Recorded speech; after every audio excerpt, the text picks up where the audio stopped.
এত বৃষ্টির মধ্যেও আমি আর বোন বেরিয়ে পড়েছি ফোন কিনতে যাব। বাপির তো অনেকদিন ধরে একটা ফোনের শখ ছিল, তো সেই জিনিসটা আজকে পূরণ করার পালা।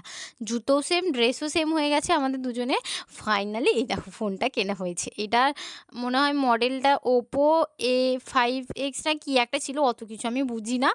এখানে ফোনটা ফাইনালি নেওয়া হয়ে গেছে। এখানে বিল-টিল করা হচ্ছে। আর এখানে জানো তো আমি আগে টাকা গুনতে পারতাম না এরকমভাবে। আমাকে আমার বাপি শিখিয়েছে এরকমভাবে টাকা গোনানো। এরকম আগে আমি কত চেষ্টা করতাম, পারতামই না। আমার বাপি শিখিয়েছে। খুব সোজা আর বেশ মজাও লাগে জানো তো? এখানে দেখো বিল হচ্ছে আর এখানে আমি দেখছি বাপি টাকাগুলো আমাদেরকে গুনে, গুনে দিচ্ছে আরকি কত কি। বাপির সিমটা চেঞ্জ করা হচ্ছে। কত টাকা এখানে সব চলে গেল। কিন্তু আমার দৃষ্টি ছিল ওই যে ওপরে ৩ নাম্বার র‍্যাকের ফোনগুলো। কেউ একটু আমাকে গিফট করো তো, আর নয়তো একটু ভালোবাসা দাও বেশি, বেশি, যাতে খুব তাড়াতাড়ি ওটা আমি আমার করে নিতে পারি। এখানে ফোন কেনা হয়ে গেছে, বাড়ি যাচ্ছিলাম। আর এত বৃষ্টিতেও ফোন কিনতে আসার অনেক কারণ বাপি আজকেই ছুটি করেছে, আজ ছুটি করবে না। এখানে ছাতা দেখতে গেছিলাম, বাপরে! ছাতার যা দাম বলছে বৃষ্টির কারণে আর তো ছাতাই নেয়া যাবে না। এখানটা মায়ের মন্দিরও দেখিয়ে দিলাম তোমাদের।